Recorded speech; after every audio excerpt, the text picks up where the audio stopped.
Hello, ladies and gentlemen, and welcome back to the the Book of Boba Fett series review, season review, whatever it is, episode 5, spoilers review. As always, we'll do it on spoilers, and then we'll get into spoilers. This is Pod Racing, Travis Snell, and I'm joined by... I'm the Beggars Canyon Taylor Field. You're lucky. I didn't. There's a reason why I didn't go with the intro. Well, I mean, there's another intro I could have went with, but I also, I also thought of a thumbnail you could have used, but either way, we'll talk about that. But ladies and gentlemen, we got a good one going tonight.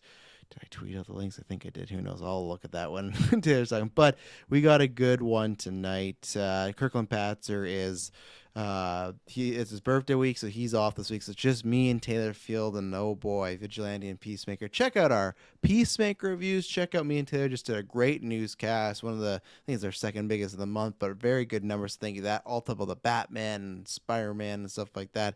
Me and Kirklin will be back with news later on this week. We got comic versions coming out. Tons of things popping off, and then February 1st or sometime we'll be doing a bunch of little announcements too. So Taylor Field, when we release all this content, when all this goodness is coming, or these debates are coming, or like After 9 that just came out this week, where could they find it all? ladies and gentlemen, you can find us with your internet connection in the search bar. GeekVerse.ca is our home base. GeekVerseCast is our Twitter, and GeekVerse on our Facebook. Be sure to check us out on Facebook because there will be a fan base community popping off soon. Will there be? Oh yeah. Will there be? Oh yeah.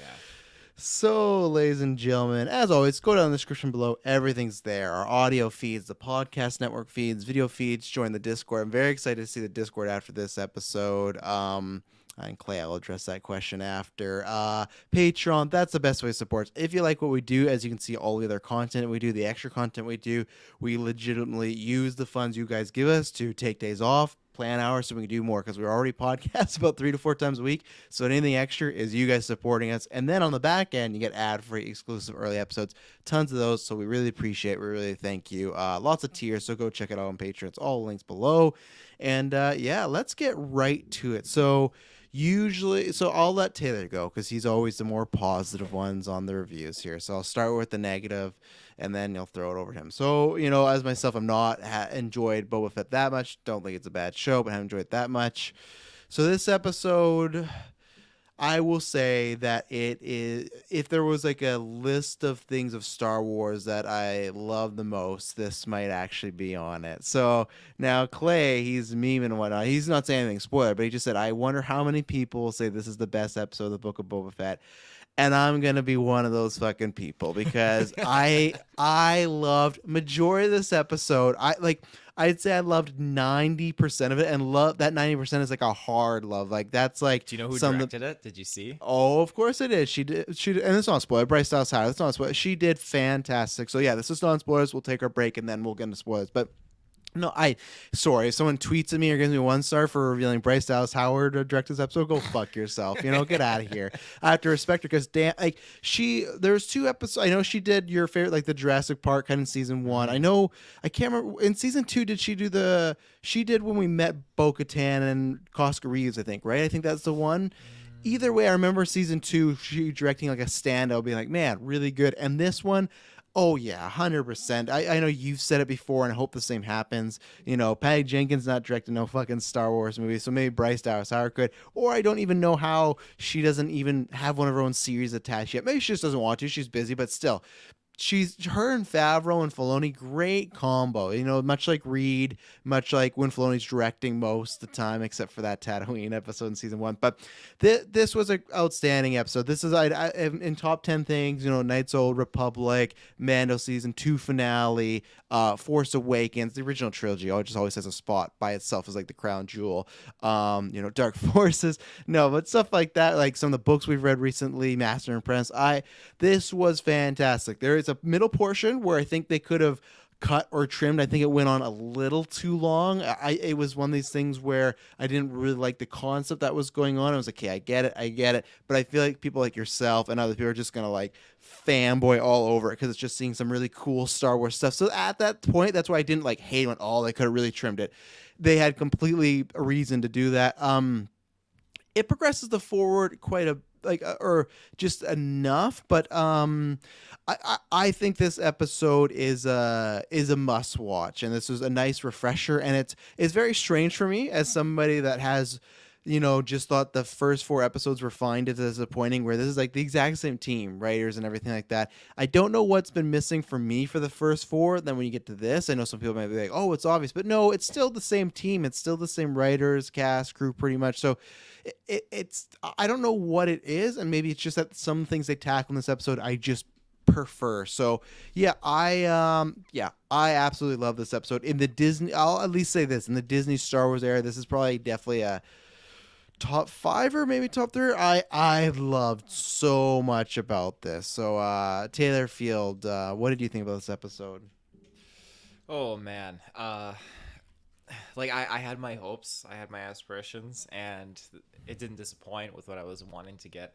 I mean, one of the things I wanted to get, and we got it. And it was so exciting. It was invigorating, and like, I know, as you said, like Clay's meme in there and everything like that. It's when it's hard good, to it's good. It's hard to argue with that. Yeah, when it's good, it's good. I mean, like, you can't turn good shit down. It's good shit. So, this episode was just fantastic, and my list went so on of just like, oh man, this Easter egg is in here. Oh wow, they just slapped this in there. I can't believe it. Here's another cool thing. They're just piling it in, and there were just so many cool, like, fun moments and a lot of like, not necessarily nostalgic, but not nostalgic, kind of like heartwarming moments, I guess, where you just kind of like really feel for certain moments. And we got a lot of answers to a lot of things too, which I'm really excited about. And I think this is just a whatever they do with this episode, I feel like it's a great episode that's going to kind of help further along the development in like an overall Star Wars story that whatever they're trying to aim for or do down the road, which I think is great. So this is kind of like going a little bit bigger than the current trajectory we've had, and I think the fact that this isn't much of a spoiler, but they've concluded the back to tank kind of arc. I think that kind of leaves a lot more room now to kind of grow with what they're trying to do with the story. So we only got 2 episodes left, so I think you're right, but I wouldn't put it past. The season will end in the BAFTA tank. That'll be the whole finale. But no, and I will say, because I think this episode was around 48 minutes, so obviously it's not the full thing with credits, but the feel of this episode really made me feel that they could do a Star Wars hour-and-a-half movie on Disney Plus. Like, I'm down for, of course, theatrical movies. That's the way I like watching movies. If they want to do more, whether it's more sequels, spin-offs, a Rogue Squadron that Taylor's gonna never get, I'm fine with that. Like, I want that. But if we do eventually, Marvel or Star Wars have not done that yet. They've done specials, they've done this, they've done documentaries, blah, blah, blah. But none of them have done, okay, like HBO Max doing, here's Batgirl coming to, HBO Max next year. We'll see if that sticks. But either way, they've said that they plan on making specific movies for HBO Max around DC. And I think if Star Wars were to do it, this felt like it did progress the story and, like you said, the overall world, but it felt like this could have been, give this another half an hour and could have just been like a great solo adventure movie. And just even from the opening, yeah, it was outstanding. Yeah, just fantastic. So anything else non-spoilers? No, that's it. So, ladies and gentlemen, if you've not seen this episode, you definitely want to see it and then come back, because you don't want us to spoil it for it, because there's some reveals, but there's also just some really cool moments and writing and little twists and stuff. So we will throw to an ad break. You're going to hear from one of our new sponsors, and we're going to get into the nitty gritty of Boba Fett episode 5. So when we get back, the gloves are off. No excuses. We'll be right back. And we're back. So Taylor Field, again, this is the last warning for anybody watching, anybody listening. Now I don't care. So we have obviously talked about this last week. We hear lots of conversation. We hear a little music chime and we go, when is The Mandalorian, aka Din Djarin, coming? Now, it's funny, S-Bubs had put up a poll earlier about this, and I also did a podcast with Clay, and we were talking about this. It's like, I'm like, why episode 5? Clay has some other theories that I won't say on air, because I've seen some things I don't want to spoil stuff if it's true, but I was like, okay, I guess, but I didn't think it'd be a little bit, and when we did get him, I did not think it would be an entire kind of, a bottle episode's not correct, because a bottle episode usually is just an episode by itself and doesn't affect other things, but just like a complete detour of, yes, it does connect with our main story, but I thought, okay, it's going to open up with this fantastic, awesome opening that I hope we get more of. Again, I don't need a whole show about it, but I would love some show, whether it is like a Jango Fett show or something in the past. Like I'd love just like a bounty hunter show, because this was so cool of him just coming into this meat sack locker and just taking out this guy. But either way, I thought we were gonna get that, and then it's like, okay, he's gonna get a call from Boba and Fennec, and then go straight to Tatooine. No, this was a complete, like, this was episode 1 of season 3 of Mandalorian, pretty much, in my opinion. You know, like, Yeah, I was like, what the fuck? Are we in 2023? Like, what's yeah, going on? like, to me, this wasn't just a throwaway. This is like essential viewing for the Mandalorian, and that's where it's interesting, because you were talking about having a greater world. We talked about this with Solo, where, okay, they've thrown Darth Maul, and that was them trying to be like, oh, this is our connected MCU universe. We had heard rumors that he might be in this, but this was the most that actually felt like that for the first time in Star Wars on live action. Obviously, the books are doing that a lot. We're talking about High Republic, but this was like, okay, this is connectivity. This is worlds coming together, character motivations all lining up. And yeah, I have tons to say, but I just have to say that it was like, obviously we kind of figured we would see Mando at some point, but were you surprised that it was this episode, and were you surprised that it was literally a full, almost hour of just Din Djarin's adventure trying to get to like Tatooine? Was not surprised it was this episode after that music cue in the previous episode that laid it out right then and there for me. I was surprised to get a whole episode though. I thought that, okay, we got the intro scene, which is super cool. It was so badass. I love seeing him like not be well versed and like accidentally like splicing his thigh open with the dark saber. I thought it was fantastic, because like you're not used to using a lightsaber, and that's what would happen. It's But a heavy this- thing too. They can barely is pick heavy, up this yeah. thing.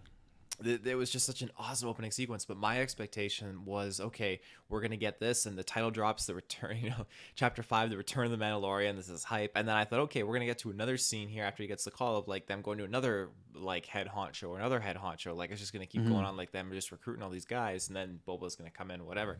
Not the case. Again, like you said, it was a whole episode dedicated to Mando. It was great. This is definitely a concrete episode that you need to watch, because if you go into Mando season 3, there's probably a lot of people again that are boycotting Boba, like just not into the show, falling off the rail, but now they're gonna have to be pulled back in, and I think that's a dirty ploy to actually rope them in, but I'm glad they did, because it's gonna get a lot of people tuning back in. Yes, it's for Mando and not Boba, but it's still part of the story, so when people have to come back to watch this, you can't go into season 3 of Mando and be like, where'd the fucking Naboo starfighter come from? Whoa, what's he doing with all these modifications? Whoa, did he go see Grogu? Like, well, we'll get to And talk that's about that too.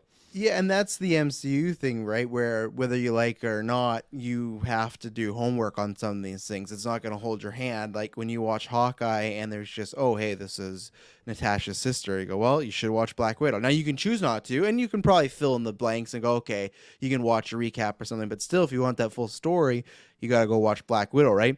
This is them doing that. Now, I don't know how much they're going to do this, because we've heard, like most of the other shows right now are on a different trajectory, but you do have Ahsoka, which I imagine could be similar, where obviously they might be on a mission to find Thrawn, but that could easily tie into Boba or Mando, like some way, right, of bringing those characters in. If we get that rumored Book of Bo-Katan thing, same thing, right? So even if it's just this pocket universe of 3 to 4 shows, I think that's great, because it is this. It's cool because it's in the Star Wars world, but it just feels like it's its own little section by itself right now, and that's what I love. Like, not, of course, it's not the same way, but it feels like the Matt Reeves Batman movie coming out, where it's just like, okay, they can do their own thing, and right now they can do their own thing because it's in this time period of things we don't know. We do, of course, know Force Awakens going to happen and shit's going to go down again, but there's so much time in between. There's so much to play with now. That's why I can't wait for one day, hopefully, get Old Republic and even more so. But yeah, I was very surprised by all this episode. I loved the opening scene with the battle. I love, which we'll get to, but I like when they said they're gonna melt down that spear, I was like, oh, this makes so much sense, because I'm like, are they? He looks so cool. Like when that door opened, and it's like I kind of forgot he had the new armor too, like fully decked out. I was like, man, he's just like. He's you at the end of a video game, right? You got all your cool shit. And it's just like, he has the dark saber, he has his gun, he has the armor, he has the spear and everything. But I was like, is he gonna really keep the spear? It seems even maybe for like the actor, it might be kind of like awkward to like walk with and stuff. And they're like, no, we're gonna melt it on a Beskar, and we'll talk about that. But that was great as far as like, and I love just him having the dark saber. I love that as like his go-to weapon now. He's learning it. Like I said, I was surprised. I know lightsabers are, I don't know. There's like it's been back and forth where sometimes George Lucas has described them as being very heavy, but then when you watch the prequel movies, Obi-Wan and Anakin are flipping that shit around like nothing. So it goes back and forth, but the lightsaber, it fits with what we've seen. Like Moff Gideon, when he fought Mando in season 2, he fought like that, like these very like overhanded, like very powerful strikes. And I was just like, oh, is that Moff Gideon's fighting styles? No, this thing is a lot of power, like literally. So opening scene was great. It's great that he's just doing what he's doing. Now, one, I have to say, he somehow ended up on that fucking, Interstellar, where Matthew McConaughey comes back. Halo ring. Halo is officially a part of the Star Wars universe. I was waiting for, and it's so funny. Like, oh no, shit, I did it. I thought Bryce Dallas Howard was Jessica Chastain because I'm like, oh, she's in that. But when I saw them, I'm like, oh, is McConaughey gonna pop up here? This is where he came back to say hi to his daughter and left. But one, just fucking cool. The setting of where did you catch the planet name of where he was on the Halo ring? Is it just like is it not? Is it just like a space station? They didn't say it at all. I have no fucking clue what it is. So one, just the concept of the ring, the weather and stuff, how it changes. That was awesome. But I loved just the vibe of like even when he went to drop off that head, it felt like some of the like Knights of the Republic, like even like what I wish Canto Bright was, like high society. Like these are some of the richest of the richest people, and I love just seeing all these different areas from the meat locker. And that meat locker again, and maybe this is what I'll talk to Kirklin on news tomorrow, because I feel like there's gonna be a bigger discussion of like, and I know what Clay's referring to, that everyone's gonna say this is the best episode of Boba Fett because it doesn't feature Boba Fett. Again, maybe it's just the differences they're going for. For me, the vibe of Mando is what I enjoy. I enjoyed that darker, more slower, kind of dramatic opening that we got with Mando in this, and even just him like adventuring around. And I just like Mando better as a character. And you go back to season 1 where I had some issues, but season 2 I think hit the nail on the head. But I loved everything about this. Like you said, it mentioned his injury and stuff like that. But now we get this big reveal that I was like, again, this is when I knew, okay, I was already excited that Mando was in this, but when we got this, I'm like, oh, this is a legit episode. Like, we're learning some stuff here. So we learned that the armor, and I know his last name is Vizsla. What's his first name? It's like Paz Vizsla. They are alive. Pisa. They are alive.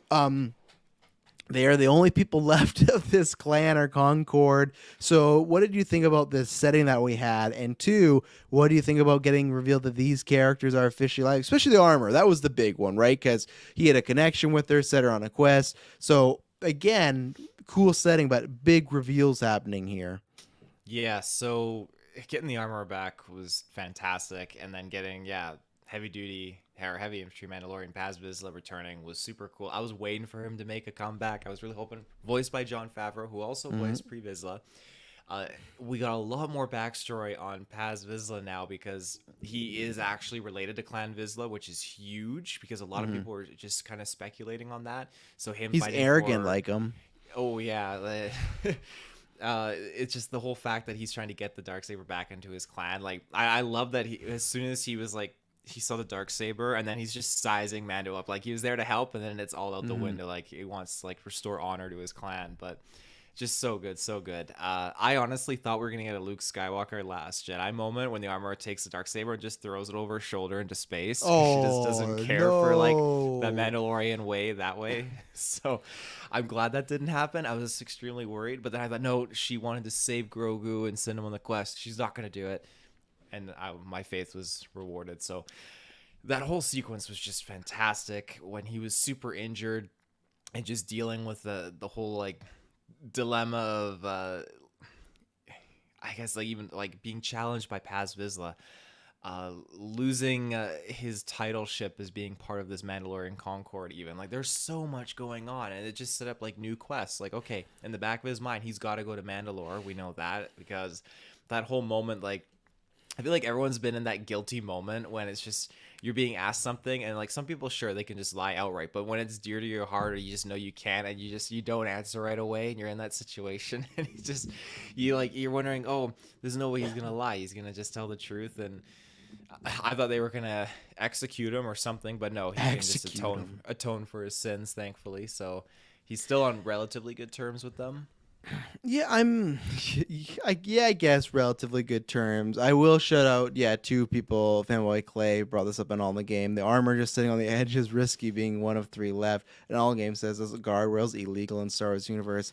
Yeah, they're never around, but I will say just the setting of it was cool where they're hanging out. So I was down for all that. But I was, especially when they were fighting for the saber, I was like, man, this could go very wrong. But I'm of like two minds as far as we left Mano in such a place where it felt like he could move away, but the thing is that okay, he probably obviously found out she was alive, and his mission was just to get off, like drop off Grogu and stuff like that. And obviously they bonded.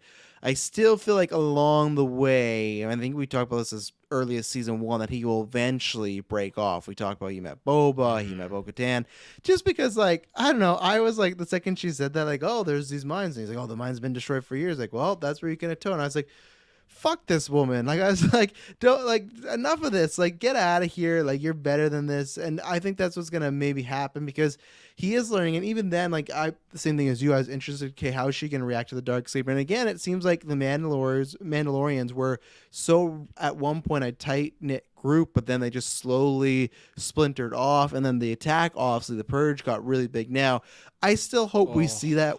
Yeah, I still hope we get a flashback scene of the purge where you got, what are they? What's the term of these ships? They look like Inceptors, but they're not. They were TIE bombers.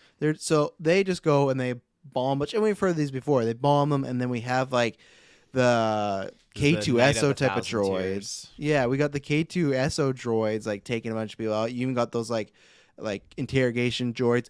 It's just a snippet. It's like 30 seconds, but it was so cool seeing the plant destroyed. They're bombing it. These things are just hunting Mandalorians that are left and killing them.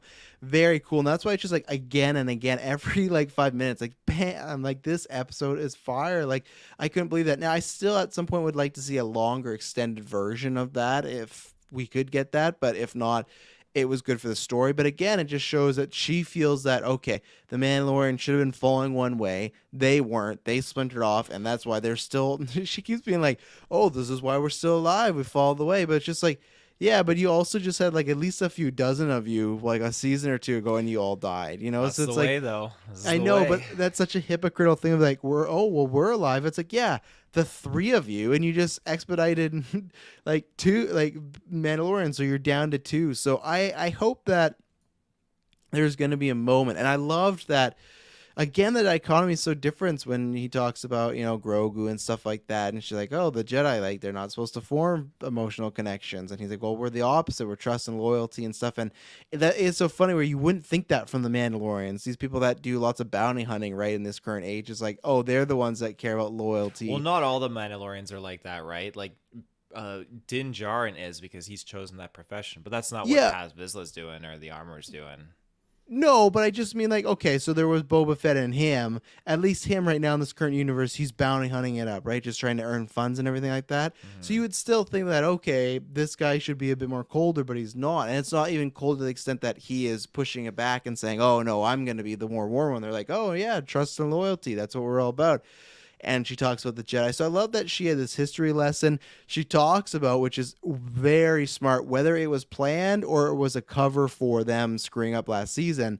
They talk about how you get the darksaber in the lineage and how it passes on, how if you get, pretty much she insinuated Maul of like, hey, if you get the wrong leader, it can really just be the death of you.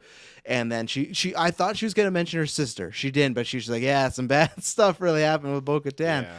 But then she mentioned like, oh yeah, you do all these things, and she pretty much says like, oh, but Bo-Katan's a fraud because she didn't win it in battle. I'm glad they addressed that, and that's hinting again that it was given to her. Yeah, it was Sabine. So that's great that that's travel, and again, that shows probably even more so how she would not even, because you thought, okay, if Mando finds Bo-Katan, they start talking, they start bonding, and then they all meet up. Maybe all the Mandalorians can get back together. But it shows like the Armor, at least right now, would have no intention of doing that because she's just like, oh yeah, it was given to her, and she's kind of a weakling, and that helped the splintering and whatnot. But yeah, anything you want to add on the Armor and. Oh shit, yeah, that whole sequence of her just giving the dialogue, talking about and addressing, Bo-Katan just got it. Didn't name drop Sabine, but that you see Rebels, you know what happened Yeah. there. Diving into the whole backstory of the Darksaber, giving context, which is great. Because like you said, it fills in so much more of that void that people might not have understood in season 2 of Mando. Even the Getting origin of the saber, that there's Mandalorian Jedi, they don't talk about that. So it's like Exactly. just filling in these like boxes for people. It checks off all these canon check boxes Yep. that I could like. We get the name drop. We get like it's like a Beskar made hilt of a lightsaber, which is super cool. Just fantastic. The whole sequence when we got the Night of 1,000 Tears, I was like I put my hands on my head. I was rocking in my chair. I'm like, oh, we're going there. We're getting a flashback sequence. I love flashback sequences. And we didn't have to go to a back to tank to get this one. Yeah, thank goodness.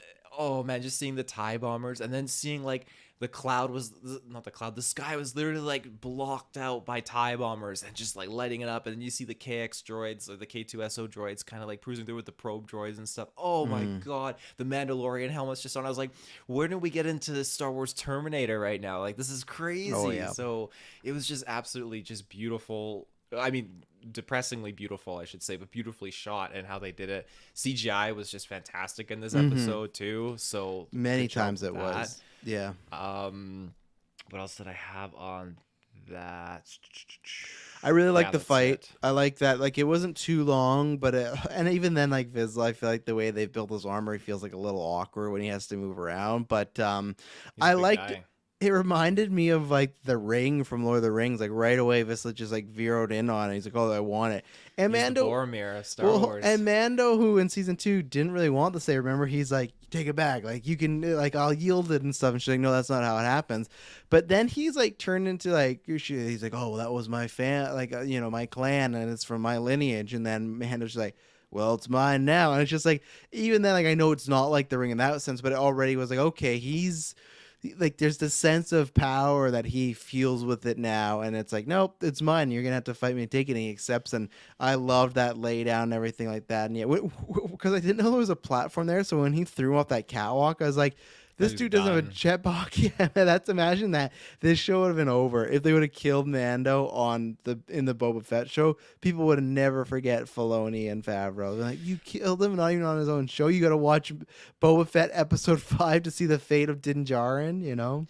I don't blame him for forming this attachment to the blade. I mean, again, the Darksabers, it becomes something he understands and he starts to learn about. But he walked into the room at the beginning of this episode and fucked up the whole fucking crew and the crime boss bounty. Yeah. Like, I mean, he's slice that dude be in enjoying half. it. Oh, he did. Like, he stabbed him, and I thought, okay, that's where he's gonna leave. But he just full on overhand just comes down, cuts through that in the table. Oh, walks out with the head. But yeah, that Again, whole fight sequence, it was really, really good. I liked how Paz had like the little vibro blade that he was dishing out with his little shield and everything like that. But I felt like Mando really got his ass kicked.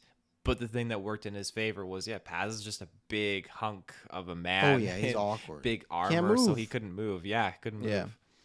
Yeah, and shit, what was I gonna say? Oh, and again, I know they fought a little bit in season 2, but man, if it comes down to it, man, I would just kick the shit out of Boba Fett. I'm sorry, but like he got too much going on. But yeah, like you referred to, there's two things I wanted to shout out with this.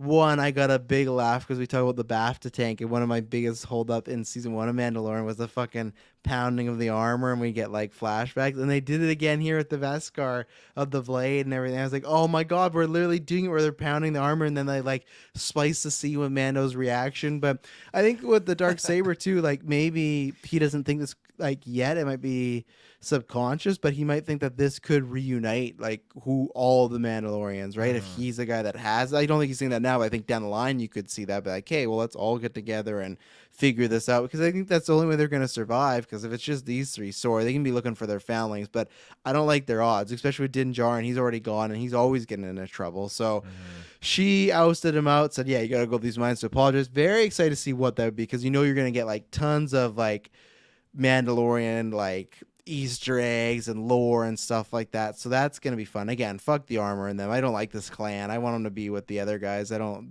These people are just weird religious people. But either way, so he's going. So do you think? I don't think we have time, but do you think that's gonna be heavily what season 3 is about of him, or at least the start of it is him? I guess atoning to become a Mando, and whether he atones or maybe he decides like, hey, yeah, maybe I don't need to be one of these people. You know? I took season 3 based on season 2's finale of just and set up just being him going to deal with Bo-Katan on Mandalore, helping kind of restore everything like that to its former glory. And I think we're still gonna be on track for that and get it. I just think this episode cemented it and added so much more in there. Like what we got in this episode, like I'm happy they did it and we didn't have to see that in like a season premiere of Mando season 3. Not that it would be anything wrong with that, but I'm just happy because now this has expedited the story in a much great progressive way that now when we dive into that season 3 of him going to Mandalore, maybe it kickstarts off with him on Mandalore and Bo-Katan and the whole crew just diving into the adventures. I'm stoked on that. You mentioned that sequence of him just the armor hammering down. I'm glad they didn't just roll like flashbacks and reroll scenes of season 2 Mando just filling in the void or something. No, like he has scenes of Boba when he keeps seeing Django leave, and he's like, "Oh no, what's going yeah. on?" Yeah. Let's take our second ad break because we're going to talk about our little green friend, the avocado baby Yoda, Grogu, who got name dropped quite a bit, and we have some details on when we might be seeing him next, so we'll be right back.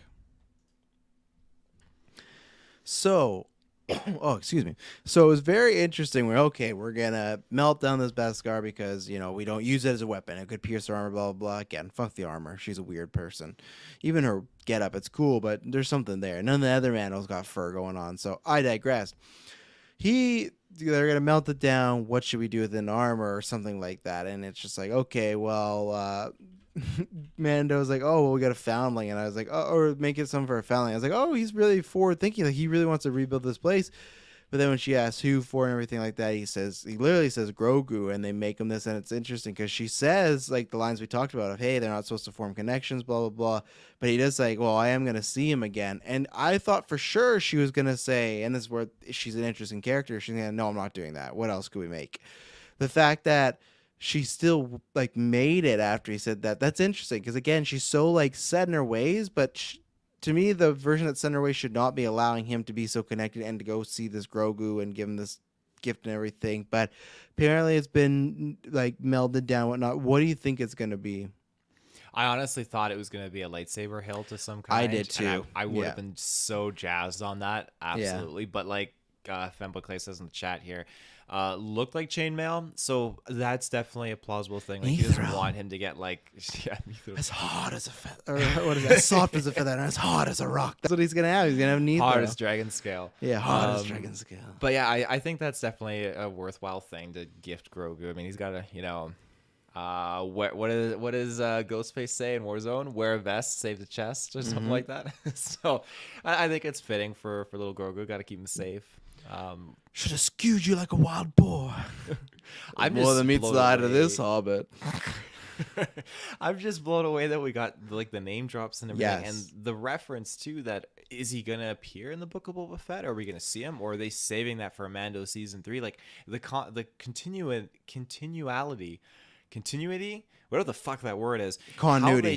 That's the one. How they progress with that, I'm trying to figure out, because okay, like he's got to go off and see and deliver the gift and everything, but I'm trying to figure out how that's gonna align. Like, are we just gonna get the next episode back in Boba, and then Mando's just gonna like reappear back, and then we don't see what happens, and then we get to see what happens in the season 3 premiere of Mando? Like, what do you do? So like personally, my hope is that episode 6 is just a full on Mando episode again, and I don't gotta go back to Tatooine. But I think this one could be a two-hander where Mando's going off to do some stuff while we get not flashes, but just like scenes of Fennec and Boba setting up whatever they need, maybe whether it's a battle, whatever's happening. Fuck, I can't wait for Black Crescent and Mando to meet. Oh fuck, I can't wait. That's gonna be so much fun.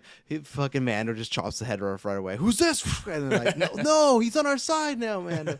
But like, I do think so, because I'm not trying to spoil stuff, so you could skip like 15 seconds ahead. These are just rumors, but you probably don't remember this. I think like a year ago or so, we covered that there was rumors that like Grogu was going to be either in this or Mando season 3, and because we talked about like, oh, is it too soon, yada yada. So I think we are going to see him. I think there was enough rumors about a year ago that we will see him, and this makes sense because they were saying like we're not sure where it was, and maybe he does still go see him in season 3. But if season 3 has to do with Mandalore and Bo-Katan, I still don't see the place for him yet. Even then, it's still like, to be honest, I don't think it's a bad storytelling device. I'm interested to see what happens, but like I think it's a chicken and egg scenario because this show, well, it's a good show, Mandalorian, but it got massive and very popular because of Grogu and the whole Baby Yoda and the merch and everything like that. So I get the idea of it's tough, like, hey, we are not going to show him anymore. He's with Luke Skywalker.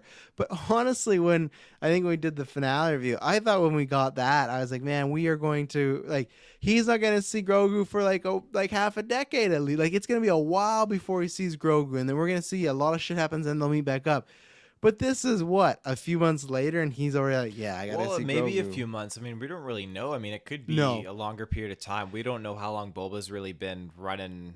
Even then, like, I feel like Tatooine now. I feel like the most it is like a year, and I still thought like the next time he'd see Grogu was way further than that. So the fact he's already like, yeah, I gotta see Grogu, and the same thing, I think he will. And what interests me is, okay, but where does he go see Grogu? Like, how does he know where Grogu is? Is he still in like contact with Luke Skywalker? Does he just have it? Like, I don't know, because it's funny because when he put that head on the table, he said he needed some information. The information he got was where the armor and Vizsla were? Is that what we were insinuating? That's what I kind of took, and because like if he had been there before, he wouldn't have needed to pop up his like HUD right to detect it. So, but I still find it weird that they didn't have anything else to tell him. So I wonder if any of the info he was trying to get is where Grogu could be, and that's where because I don't think he would get that from like these random miscellaneous bounty. No, but there could have posts. what could have happened is there could have been a sighting of Luke Skywalker taking out some people or something, doing something, and that's how he tracks it, right? So it doesn't like, oh yeah, he was there with this little Baby Yoda. It's just like, hey, there was a mysterious figure, green lightsaber, might be Luke Skywalker, especially at this point, right? Because they last season we're talking about how like, the Favreau and team were like, okay, this is building the legend of Luke Skywalker. In Last Jedi, he refers to how he became a legend. So it could just be that, we heard whisperings of Luke Skywalker around this area or this planet, and that's how maybe he could. I don't know. I'm interested to see what's going to happen, but I feel like we will see him. We talked about this too with the rumored Luke show. Like, I feel like if we see Grogu, we kind of have to see Luke. Like like I guess you could just smash cut to, hey, he's on the planet, he's sitting with Grogu and they're talking, but I still feel like he would land the ship, he'd walk up. Like I said, I want to know that dynamic, and I think it's possible because what happened after that Mando finale, they hired those fucking deep fake people that did a better job. So we always said that where it's like, okay, they're probably going to use him more, so hopefully he looks better because I did not like the way he looks. But what do you think? Do you think we're seeing Grogu? Because I'm a yes, and if we do, what is the context? Is it just a scene of Mando and him? Do we get like the planet? Do we get like Luke? Maybe we get to see the planet where he was building the Jedi Academy before it all went to crap and Ben Solo broke it and kills Grogu later on. Like, what are you expecting with Grogu? Because for them to, like, the same way you said they dropped the music cue last week and that was, oh, Mando's coming, I don't think you can say, okay, I'll help you out, but I got to do one thing. I got to see a little friend. I think the audience is now implanted in their head, okay, we're seeing Grogu. Yeah, they've laid the carpet out. It's expected now, and I feel like we're gonna get, no matter what, and however long, I can't say, but we're gonna get Grogu in this season. I will say, I don't know if it will be next episode, but it will be within the next episode 5. Yeah, 2 episodes. I'm sure of it. So yeah, but I feel like it has to be great. next episode because I feel like 7's gonna be the big finale and fight. Because Clay brings this up and he says, "Is it possible the muscle setup is actually for season 2?" It could be, but then, like, what the fuck is the finale of Boba Fett? Like, I feel like you still need some battle with somebody for, like, Tatooine. Luke or his joins the blog. fight. He comes in and fights with Boba. Yeah, he kills Boba in front of everybody. Like, this guy's bad news. But, like, I feel like the big battle still has to happen in this finale. Or a big battle or something like that. Yeah, I think we'll get... Season 2, I have no idea what the context of that is. I won't speak to that until we get to like this finale because there's still a lot that I feel like we can dive into in these next 2 episodes. So in the context of Grogu, I think he's definitely going to appear in the season. Like I said, you're probably right about more so in the next episode, just kind of like with the tone of everything. I do think though that it may not be. I know I said I don't know like the time and the duration of how long he'll be in the show for, but I think it won't be that long. I could easily see next episode being, hey, Boba Fett and Fennec are recruiting more people, just getting ready with plans, and then we get like a snippet of like Mando just with Grogu and doing something there. And this is a great time to sell more Grogu toys. Like my sister and her partner, they've just started watching like Mandalorian season 2. Like they've just started getting into the Grogu train. Now they've been buying Grogu stuff. Like they love it. So now just think of the merch you have if he visits Grogu. Grogu is no longer in that floating little cage thing now. He's in like Jedi garb, Jedi apprentice garb. He's got like his lightsaber. Like Looks like I have holy no fucking shit. clothes for this thing. Well, He's so small. Yeah, Mando, you brought clothes for him. Perfect. Yeah. Chainmail. But like, what if we get that? He's that just actual... naked with the chainmail like that. Yeah. Just little Grogu. I just picture that Gimli scene where he's putting it on like, 100%, tight across yeah. the chest. But you get that poster that we had, that official artwork of Luke building the yellow kyber crystal saber with Grogu. Like, fuck, you know how cool It's that would Rey's be lightsaber. if you see Mando come into the temple and you just see Grogu training with a fucking gold lightsaber. Like, people will go. I don't think we're that far fanatic. yet. They I know, will, but it I would think be you can. good, though. It Oh. would be, but I think that will happen in our lifetime. I just don't think it's gonna happen now. I think that's too much birthday. Just they can wait for it. They can use it at any point. And again, I think even within a year, I think Grogu's still gonna be too small to be like flipping around like Yoda and Attack of Clones. So I don't think that'll be happening. I think No, you could but see he more can still Force stuff. wield. Like, he's not flipping around, but he can still wield and probably like Maybe. do the, His get the little arm- orb moving, and you just I like don't know. boop, His like, arms are deflect pretty it. little. I feel like if he like picks up a heavy lightsaber, they'll just snap off. Like the Grogu looks so fragile. Yeah, still. but well, not all lightsabers are heavy though. Remember, you just got to build like the right hilt. Like Yoda's hilt was like a little pecker, like a tiny little thing. I'll predict that we don't see him with a lightsaber next week. I think you can say that for down the line. You Do you don't think do we that see him in Boba. Jedi clothes? I think he's in a very similar outfit that we left him in. I don't think there'll Okay. be much changes yet to him. Do you so. think we see a very young Ben Solo or any other Jedi younglings? Well, I thought in the timeline we looked up that Ben's not alive yet. Of course, I'd love to see Ben Solo. Ben Solo Kylo my boy, but no, one day we'll get to see, as Clay's referring, Kylo Ren will fucking stab that little Grogu to death and He was kill him. Born 5 years after the Battle of Yavin, so he would have been born at the time So he's of just a season baby. 1 of so Mando. no, he's So not going to be there. Luke would have been right there to steal him away. Give me this. But no, you won't see that there. So, anything else on Grogu? Oh gosh. No, I like the symbolism when he's on that commercial flight and he's holding the gift for Grogu. It's just the way that this item was folded looked like the head of that species. I like that symbolism. I liked how he was sitting there and just thinking of Grogu when the little the young, oh my god, Rodian was kind of just like looking back at him and everything. I like that whole scene. I wonder if he fucked that his mom, because they always have, or I get like Mando fucked his mom. Like The I helmet remember. on. Remember Han fucked Greedo's girlfriend? Stupid Oh, book yeah. canon backstory shit. So anyways, we'll see. Grogu, that could be very big. So there was another big thing that happened just after. So he gets expedited. Like, hey, you got to go do this. So he's going to do this. I think you'll get to see that in season 3.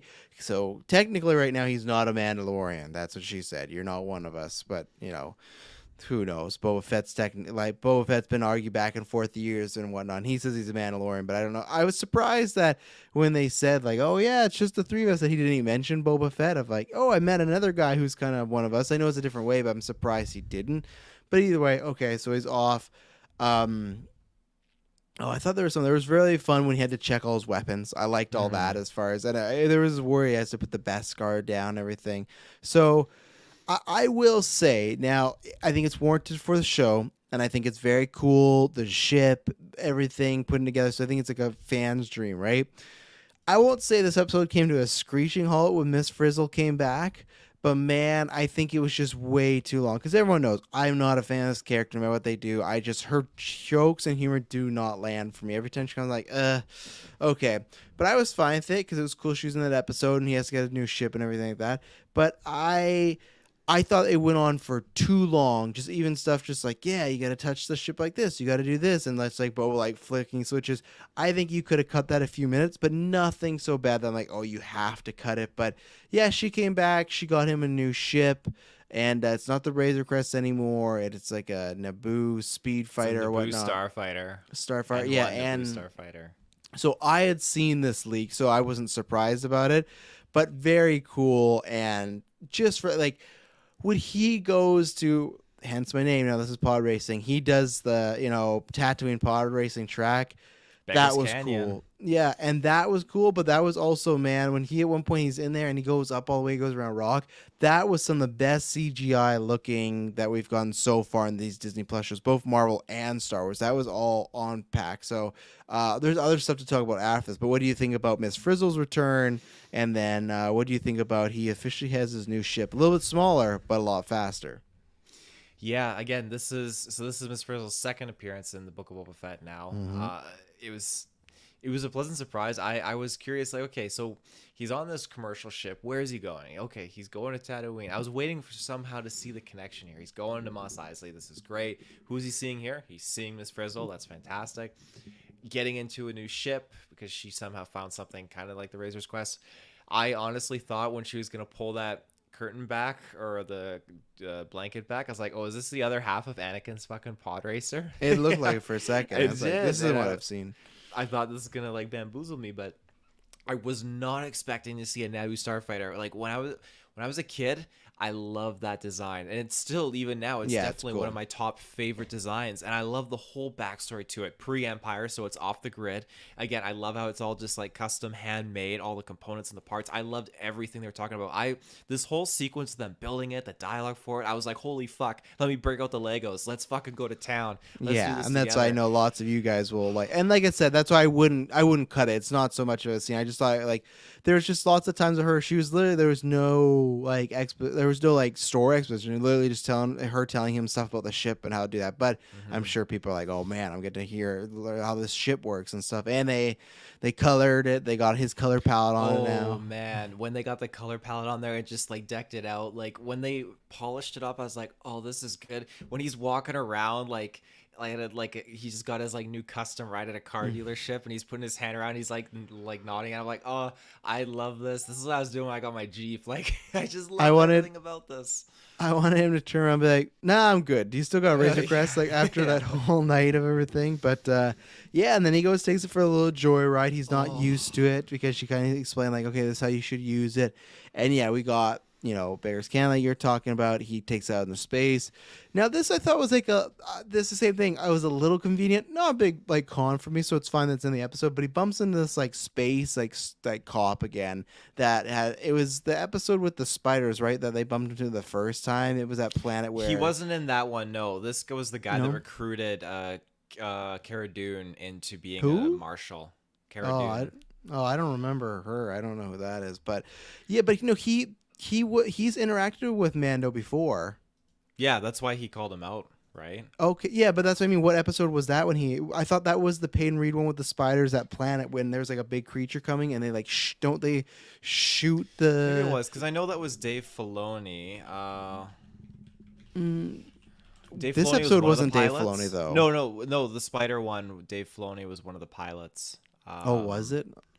Either way, we're mixing up stuff too. Look, but it's not a big deal. I think he was one of the pilots. Fuck, why can't I remember? He was a pilot, and Filoni was, but I thought Filoni was a pilot when you got Rick Famuyiwa and Deborah Chow when it was all three directors together, right? And then they did these two separate. Yes. Yeah. So I think that one was when they had that prison breakout and they had Filoni and the crew like blow it up and everything. This one I think was part of the Spider ones. He'd interacted with the man like 3 times. It was the Spider episode. Boom, Star Wars knowledge right there. I just remember because he came up. But so is it a little like convenient that he meets him again in this very small, big galaxy, but sometimes small galaxy? Sure, not the biggest fan of how to do it, but what I did like was, okay, every time he bumps into Mando, he's like, oh, there was reports of a Razor crash during this event, and then same thing here, oh, there's reports of a Razor crash during a big Empire takedown or whatnot. He's always just like calling a ship. But it was interesting because he says, if you have a minute, I got a few questions. Now, what is this? Is this like something about the situation with Moff Gideon? Is this just they want more details, like as a witness? Do they kind of want, because he's multiple times, that's the reason he let him go last time, because he knows he's a good doer, like he's a good guy, Din Djarin or this Mandalorian. And it's like, is he trying to recruit Mando and become like some sort of official like officer of the New Republic and stuff? So like that was very interesting. And then he just spit off like a badass. Like they couldn't even catch him all. He was just gone out of sight. So what do you take from the guy saying, oh yeah, he had a few questions? Do you think he was just like curious about what happened, or do you think it's going to lead to something more? Just to reiterate, you are correct. He was in that season 2, episode 2 with the spiders. So Yeah, Clay just confirmed that for us. Yeah, I said it right there. Okay, Clay, I was looking at the listen to me. chats. We have to remember he was supposed to get his own show. This is getting his money's worth for talent. Who was getting their own show? The Not Rebel the pilot. I hope not. I don't know who you're referring to, Clay. Let us know. But yeah, I don't think they'll Rebel pilot unless he was planned for Rogue Squadron and sorry, not getting the call. Sorry. So what was your question initially? With this guy, he bumps into him. Do you think anything's gonna come of him wanting to ask questions and he keeps bumping into him, or do you think it's just like kind of a reoccurring fun joke, or just like, oh hey, like I was just curious about what happened. Like, why does this guy keep coming up, and what would he want to talk to Mando about? I mean, the thing is, he keeps appearing where there's Imperial remnants that are like associated with the Razor's crest, right, and that beacon. So you have to wonder, okay, what is the significance? Is he doing jobs for the Empire?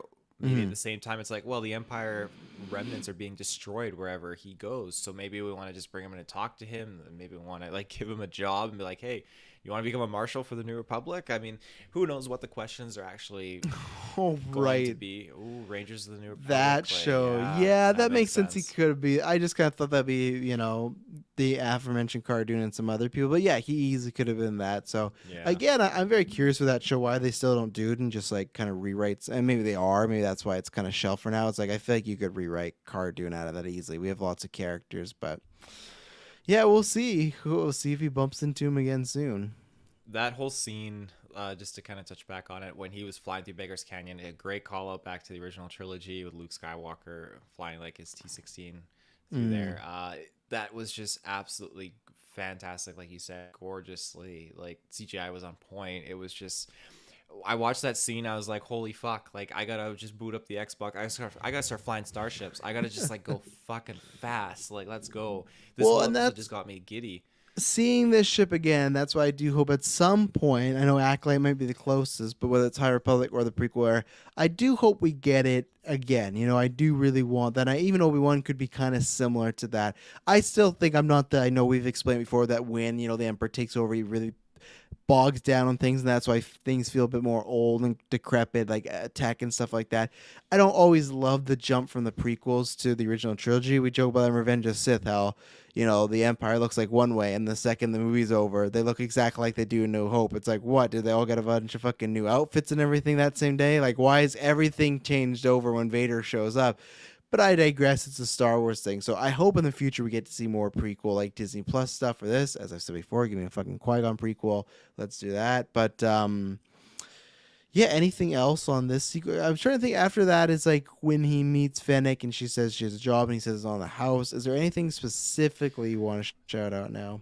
The whole thing with the Miss Frizzle portion, I just want to say her speaking Jawa and her just saying like she dated a Jawa and their hair. Oh boy, that was wild. Like that was some interesting backstory we got to learn about Jawas. So there you go. But I want to shout out to you. This is the first time we actually get to see a BD unit on screen, which is pretty cool because that was actually showcased in Fallen Order, the BD unit. So that was awesome.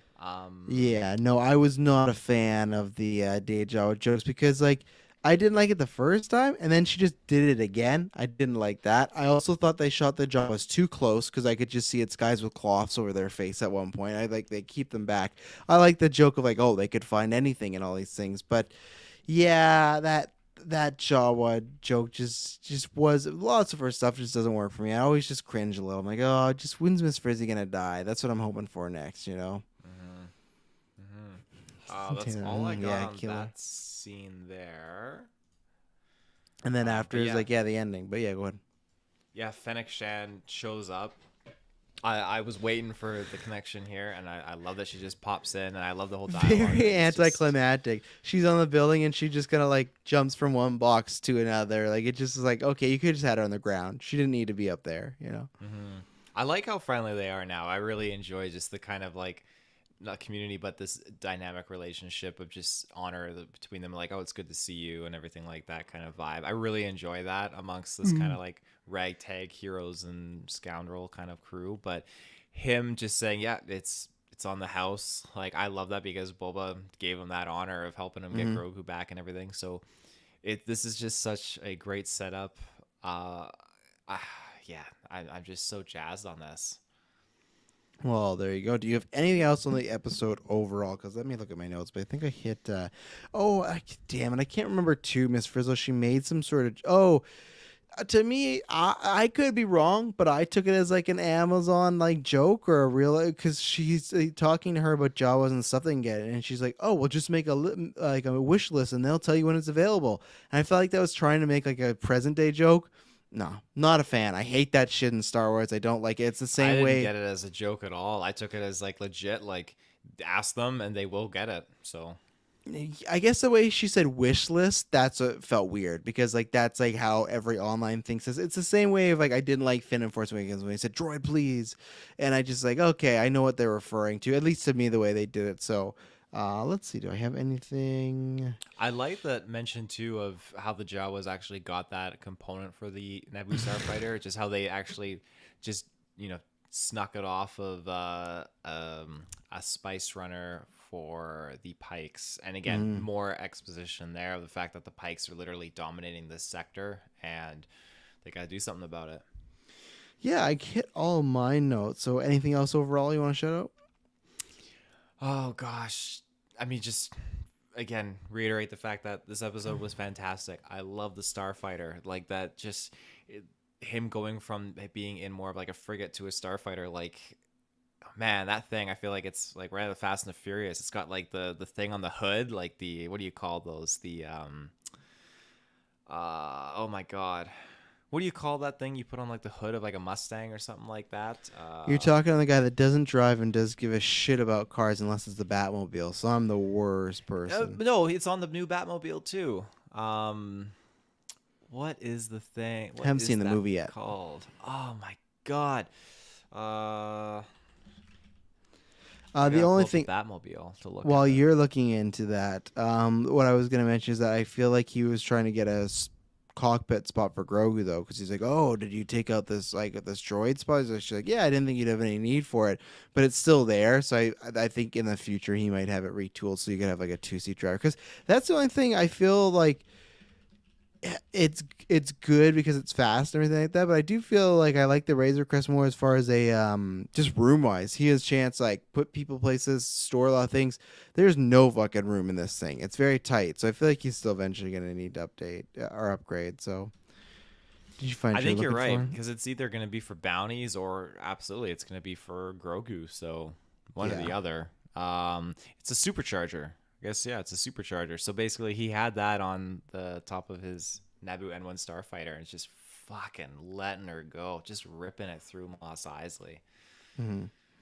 Oh man, Clay says the spoiler. If you're referring to what we talked about earlier tonight, Clay, no, I won't say on air. I might tell Ted, but I won't talk about you're telling me what might come up and stuff like that. But yeah, that's Boba episode 5. Obviously a big one. I think that I'm very excited. We just got a gift from U.S. Agent Clay, our patron, and he just used the Godfather 3 of just when I'm out, they pull me back in. And that's exactly here where it's just like I was writing the show off. But it's so funny I said this to you. And I didn't know about any scoops about that. I just said like, oh, I'm excited. Like after the newscast, I'm like, I just feel like it's going to be a big one. And it was. They delivered. So we got the penultimate. We got the finale, which I think the finale is going to be lots of fun. So yeah, ladies and gentlemen, we'll be back next week, so stay tuned, and may the force be with you. always.